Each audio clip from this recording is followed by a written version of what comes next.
오늘은 강한 자와 약한 자라는 제목으로 하나님의 말씀을 함께 나누도록 하겠습니다.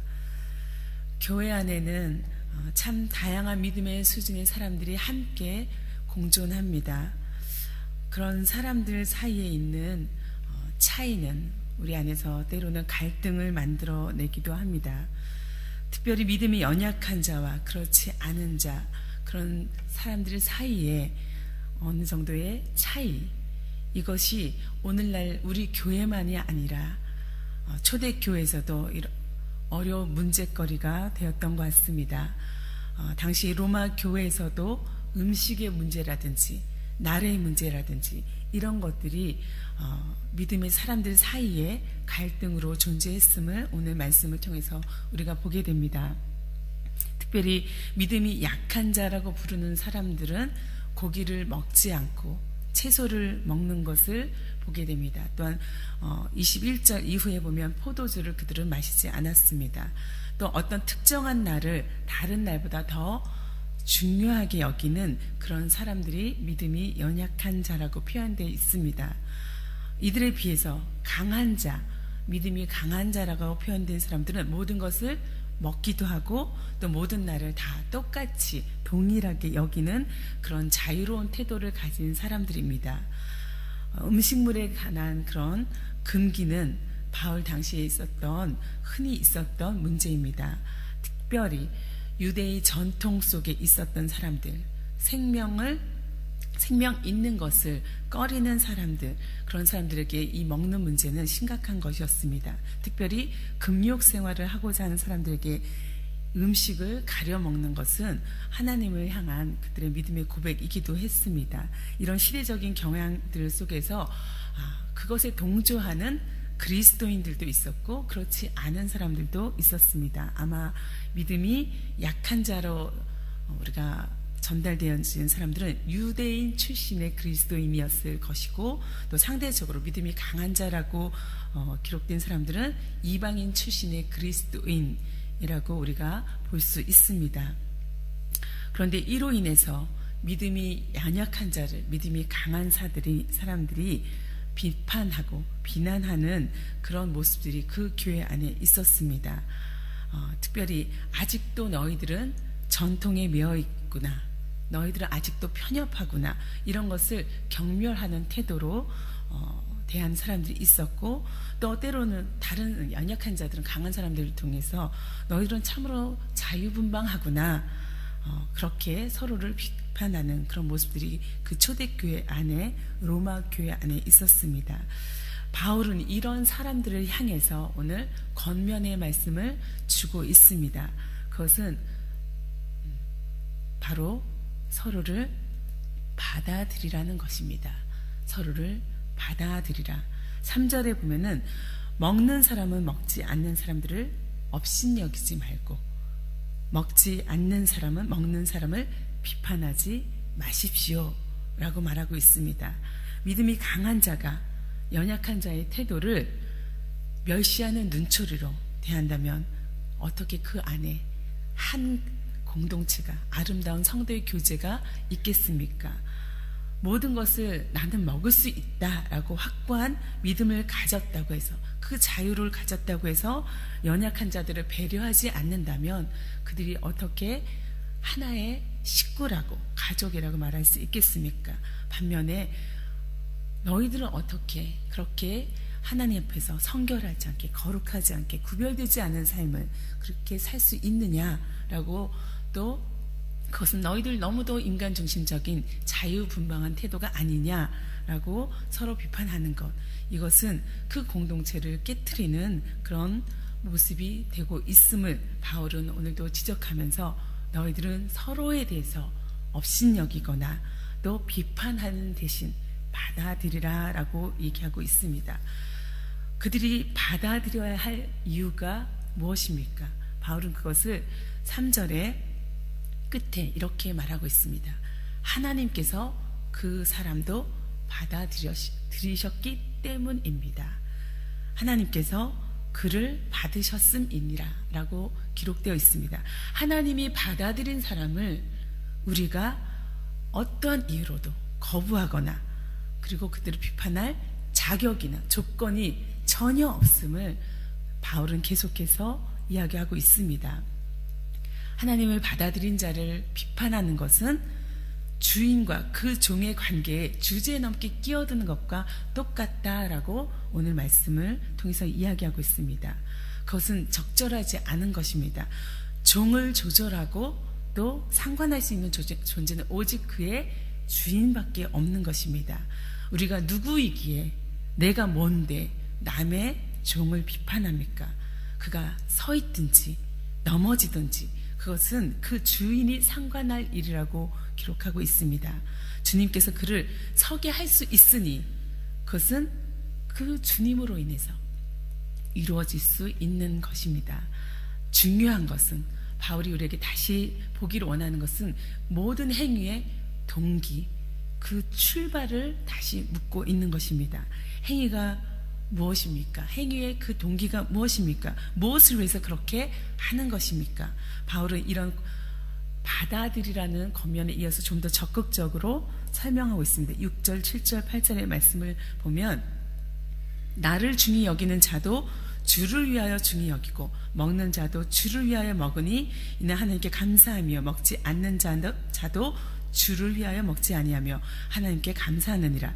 우리 중에 누구든지 자기를 위하여 사는 자가 없고 자기를 위하여 죽는 자도 없도다. 우리가 살아도 주를 위하여 살고 죽어도 주를 위하여 죽나니 그러므로 사나 죽으나 우리가 주의 것이로다 라고 기록하고 있습니다. 모든 일을 주를 위하여 시작한다면, 모든 것의 행위의 동기가 주를 위한 것이라면 하나님을 위해서 그렇게 하십시오. 무엇을 먹든지 각자 하나님의 영광을 위해서 하는 것이면 그 모든 것을 우리는 받아들일 수 있는 것입니다. 우리는 때로는 교회를 위해서 내가 이렇게 얘기한다라고 말합니다. 때로는 그 사람을 위해서 내가 그 사람 생각해서 이렇게 말한다 라고 얘기할 때가 얼마나 많이 있습니까? 그러나 오늘 성경은 교회를 위하여, 그를 위하여 라고 얘기하지 말고 주를 위하여 하라고 말하고 있습니다. 우리가 그 사람의 판단을, 그 사람의 행위를 그렇게 나 중심으로 주장할 수 없음을 말하고 있습니다. 내 생각이, 행동이 참으로 주를 위하는 것인가, 그런 생각인가, 그런 행동인가 우리가 행하기 전에, 말하기 전에 그것을 기준 삼는다면, 그것이 동기인 것이 분명하다면 우리는 그것은 참 사랑의 따뜻한 충고가 될 것입니다. 그런데 주를 위해서 할 때 그것에 부끄러움이 있다면 그것은 하지 않아야 될 비판이 되는 것입니다. 우리는 서로에게가 아니라 하나님에게, 그분에게만 답변할 책임이 있습니다. 우리 인간은 우리가 태어나서 죽을 때까지 행한 모든 것에 대해서 하나님 앞에 서서 답변해야 될 때를 만나게 될 것입니다. 우리 모두는 다 함께 하나님 앞에서 나란히 무릎을 꿇고 그 앞에 엎드리게 될 때가 있을 것입니다. 그러므로 비난이나 비판은 멈춰져야 합니다. 13절에 이런 말씀이 있습니다. 내가 어찌하여 내 형제를 비판하느냐, 어찌하여 내 형제를 업신 여기느냐, 우리가 다 하나님의 심판대 앞에 서리라. 하나님 앞에서 우리는 다 똑같습니다. 특별히 우리의 자리는 다 똑같은 위치에 있는 것입니다. 어느 누구도 더 높은 자리에 있거나 낮은 자리에 있지 않습니다. 우리의 자리는 그저 하나님 앞에, 그 심판대 앞에 있는 것입니다. 우리 인간은 하나님 앞에서 똑같은 동료이고 똑같은 처지의 존재입니다. 그러므로 우리는 서로 비판해서는 안 되는 것입니다. 특별히 강한 자는 강하다는 이유로 연약한 자를 비판하거나 비난해서는 안 됩니다. 비난이라는 것은 남의 잘못을, 그의 결점을 책잡아서 나쁘게 말하는 것입니다. 누군가 앞에서, 사람 앞에서 그 사람을 끌어내리는 행동입니다. 동시에 그것은 상대적으로 나의 자리를 높이는 것입니다. 사람들은 이렇게 자기의 자리를 저 사람보다 높이고자 하는 마음이 본능적으로 있습니다. 나 스스로 높아지기 어려울 때는 저 사람의 자리를 끌어내려서라도 내가 그보다 더 높아지려고 하는 마음이 우리 안에 있습니다. 그러나 내가 자리를 높인다고 해서 내 자리가 달라지는 것은 결코 아닙니다. 특별히 하나님의 심판대 앞에서 내 자리는, 우리의 자리는 그저 하나님 앞에, 그분 앞에 엎드릴 수밖에 없는 것을 또다시 우리는 기억해야 합니다. 어쩌면 우리 모두는 하나님이 차려놓으신 그 식탁에 앉은 초대된 손님입니다. 상대가 뭘 먹든지 무엇을 마시든지 손님들끼리 서로 비난의 열을 올린다면 그것은 매우 무례한 일이고 부끄러운 일입니다. 왜냐하면 손님을 모두 식탁에 초대한 분은, 초청한 분은 하나님이고 그 주인 되신 하나님이고, 하나님이 모두 그 손님을 무엇을 먹든 다 받아들이셨기 때문입니다. 같은 손님인 처지, 저 사람을 내보내라, 아니면 저 사람만 환대하라고 우리는 말할 수 없습니다. 바로잡아야 할 것이 있다면 손님을 초대한 주인이 하나님께서 알아서 하실 것입니다. 우리가 직접 나서지 않아도 말입니다. 그러니 우리가 음식이나 날이나 이와 같은 비본질적인 것, 특별히 우리 교회 안에서 비본질적인 것들로 우리가 서로를 비판할 이유가 전혀 없습니다. 11절에 이렇게 기록되어 있습니다. 기록되었을 때 주께서 이르시되 내가 살았노니 모든 무릎이 내게 꿇을 것이요 모든 혀가 하나님께 자백하리라 하였느니라. 12절에 이러므로 우리 각 사람이 자기 일을 하나님께 직고하리라. 우리는 각자 하나님 앞에서 있는 그대로의 진실만을, 나에 관련된 것만을 말하게 될 때를 맞이할 것입니다. 우리는 결국 하나님 앞에 나 홀로 단독자로 서게 될 것입니다. 하나님이 내게 묻는 것에 내가 대답할 뿐입니다. 내가 저 사람의 것을 대신 대답하거나 말할 이유가 없습니다. 그 사람의 몫인 것입니다. 그러니 우리가 다른 이의 몫을 내 것이냐 그렇게 주장하거나 비판할 이유가 없습니다. 그러니 생각이 다른 동료 신자들을, 믿음의 사람들의 가족들을 우리가 두 팔 벌려 받아들이기 원합니다. 두 팔 벌려 서로 안아주기를 원합니다. 동의할 수 없는 말과 행동을 한다고 해서 그때마다 그를 질책하거나 책잡지 않기를 원합니다.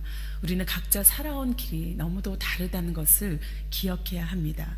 우리는 서로에게 부드러운 언어로, 사랑의 언어로 말하고 격려하고 세워주는 그런 모습이 우리 안에 있어야 할 것입니다. 더불어서 우리는 비난의 자리에 가지 않아야 할 것입니다. 비난은 누군가가 구경꾼이 있으면 더 열을 올리게 되고 또 그것에 더 우리가 흥분되기 쉬운 모습을 보게 됩니다. 물론 우리는 혼자 있을 때도 누군가를 얼마든지 비판할 수 있습니다. 불평할 수 있습니다. 그러나 비난이라는 건 반드시 상대편이 있어야 하고 또 거기에 구경꾼이 있을 때 우리는 더 우리의 죄악의 모습을 발견하게 됩니다. 왜냐? 내 비난이 나만의 비난이 아니라 저 사람도 동조하고 저 사람도 같은 생각을 갖고 있다는 것으로 우리는 그 비난에 더 흥분하기 때문입니다. 그러니 우리가 자꾸 그 비난의 자리에 가기 좋아한다면 나는 결코 그 비난하는 일을 멈출 수 없는 환경으로 나를 또다시 몰아넣는 것입니다. 이를 위해서, 우리를 위해서, 서로의 평화를 위해서, 사랑을 위해서 그리스도가 십자가에서 죽었다고 다시 살아나셨다고 했는데 그가 우리를 위해서 모든 막힌 담을 헐기 위해서 이 모든 일을 하셨는데 우리가 또다시 이 비판의 담들을 계속 쌓아간다면 그것은 결코 하나님께서 그리스도 통해서 하시고자 하는 그 일을 이룰 수 없게 하는, 방해하는, 회방하는 사탄의 역사인 것을 우리는 기억해야 할 것입니다. 오늘 저와 여러분이 오늘 주님이 주신 그 마음을 또 주님이 행하신 그것들을 기억하면서 하나님 내 입술을, 특별히 내 마음을 지킬 수 있게 해주십시오. 내 마음에 저 사람을, 상대방을, 저 그룹을 비난하고 싶은 마음이 있다면 하나님 내가 주님 앞에 이 마음을 내려놓고 기도하게 하여 주십시오. 기도의 마음을 부어주십시오. 기도의 자리로 나올 수 있게 하여 주십시오. 밖에서 다른 곳에서 보이지 않는 곳에서 하는 그런 부정적인 말들이 아니라 하나님 앞에서 믿음의 언어로 믿음의 기도로 주님 앞에 나가 그 모든 것을 주님께 맡겨드리는 그런 믿음의 모습이 내 안에 우리 안에 있게 해주십시오. 기도하기 원합니다. 저와 여러분이 이런 아름다운 삶에 동참하기를 간절히 바랍니다. 함께 기도하겠습니다. 하나님 아버지, 우리는 죄인입니다. 특별히 다른 사람들을 용납하고 이해하고 관용하는데 참 인색한 그런 죄인들입니다. 용서하여 주시옵소서. 하나님, 우리 안에 있는 불평의 말들, 비난의 말들, 비판의 말들을 멈출 수 있게 하여 주시옵소서. 내 의지로, 우리의 힘으로 도무지 할 수 없습니다. 하나님의 그 사랑이, 그 관대함이, 그 관용이 우리를 다스려 주시기를 원합니다. 우리 교회가, 특별히 이 공동체가 참으로 주님 안에 있는 서로 다름의 차이를 사랑의 모습으로 또 주를 위하여 이 모든 것을 서로 받아들일 수 있도록 하나님 우리를 인도하시고 다스려 주시고 주장하여 주시옵소서. 그리하여서 우리 교회 안에 하나님의 나라가 임하기 원합니다. 하나님의 나라가 나와 그 사람 사이에 있기를 간절히 원합니다.